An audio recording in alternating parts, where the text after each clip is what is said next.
8 traits successful people have in common. Number 1, passion. Successful people love what they do. When I asked Russell Crowe what led to his Academy Award for Best Actor, he said, "The bottom line is I love the actual job of acting. I have a great passion for it." Successful people in all fields love what they do, whether it's astrophysicist Jamie Matthews, author J.K. Rowling, or athlete Michael Phelps. And not just big names. Margaret McMillan, a history professor, says, "I spent my life doing what I love." Carlos, a bus driver I sit with at Starbucks, says, "I love what I do. I've only missed 3 days in 4 years." And believe it or not, even successful dentists love what they do. Izzy Novak says, "I love dentistry. I can't imagine being anything else." But what about business? Many of you are in business, and we tend to think that business is more about cold numbers than hot passion, more about logic than love. So what surprised me was how often successful business people actually use the words passion or love when they talk about their work. When Jack Welch was CEO of General Electric, he was asked if he liked his job. He said, "No, I don't like this job. I love this job." We can have passion for a profession. Kathleen Lane, chief strategist at WorkCard, says, "I found a profession I love." She also says, stress isn't working 15 hours at a job you like. Stress is working 15 minutes at a job you dislike. We can have a passion for people. Nez Hallett III, CEO of Smart Wireless, says, "I used to be in sales, now I'm a CEO. I just love being around people." We can have passion for a product. James Dyson, the vacuum cleaner guy, says, "I love vacuum cleaners, and I will love them until the day I die." Yep, when he dies, they're just going to cremate him and then suck up those ashes with a Dyson vacuum and place it on the shelf. We can have passion for a particular field. Anita Roddick, the great founder of The Body Shop, once said, "I love retailing. I love buying and selling and making connections." She also said, "I don't like systems, financial sheets, or plans." Yes, no matter how much we love what we do, there's always going to be stuff we don't love. The trick is to make sure the stuff you don't love only takes up 20% of your time, and the stuff you do love takes up 80%. If it's the other way around, we're in the wrong job. Passion is sometimes mistaken for ambition.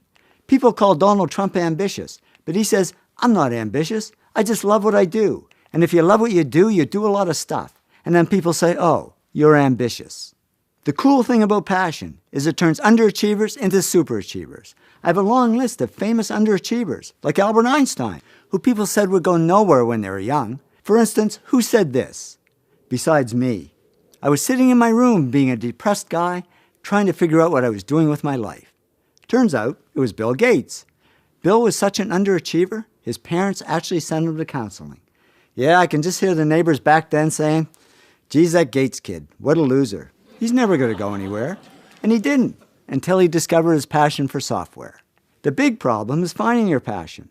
Sure, there's the kid that knows they want to be an accountant or an architect or an astronaut from the time they're 10, but I found a much bigger group of successful people who, when they were young and even when they were older, didn't have a clue what their passion was, and it took them a long time to find it, or to fall into it. Don Lepore, Chief Information Officer at Charles Schwab, said to me, "I fell into what I do, and I didn't know I loved it until I fell into it." And I hear that a lot. So how do people find their passion? Well, they just get out there and try a lot of stuff and explore many paths. Robert Munch explored many paths. He said to me, "I studied to be a priest. That turned out to be a disaster. I tried working on a farm. They didn't like me. I worked on a boat. It sank. I tried a lot of things that didn't work, but I kept trying, and then I tried something that did work. And I'd say it worked. As a children's author, he sold over 40 million books." Yes, finding a job we love is like finding a person we love. Sometimes we just got to go on a lot of really bad dates before we find the right one. Now, I read a survey of 18 to 25-year-olds, and 81% said their first or second life goal was to get rich. And I thought, boy, they've got it all wrong, because I've interviewed many millionaires and billionaires, and guess how many of them said their life goal was to get rich? 0. They didn't do it for money, they did it for love. They went for the zing, not the ka-ching ka-ching. When Bill Gates and Paul Allen started Microsoft, they didn't do it for the money. Bill says Paul and I never thought we'd make much money. We just loved writing software. And with that attitude, he became the richest man in the world. J.K. Rowling didn't write Harry Potter books for the money. She said, "I love writing these books. I just wanted to make enough money to continue to write." And with that attitude, she became a billionaire. I became a millionaire by following my heart, not my wallet, and a number of times I walked away from great-paying jobs to do poor-paying jobs I love better. Once is when I had a great job traveling the world, making a lot of money, but I wasn't doing the one thing I loved at the time, which is photography. So I said, I think I'll leave and start my own little photo company. My heart said, yeah, go for it. My wallet and all my friends, I might add, said, are you crazy? You can't walk away from all the money. You'll starve. I didn't listen to them. I walked away. And yeah, at first there wasn't much money. But it didn't matter because I was having fun doing what I loved. And eventually the money came. And much more than if I'd stayed in my old job. So I learned it's true what they say. If you do what you love, the money comes anyway. So I'd say if you really want to get rich, put money at the bottom of your goals list and passion at the top. And why does it work that way? Because if you love what you do, you'll automatically do the other 7 things that lead to success and wealth. You will work hard. You will push yourself. You will persist.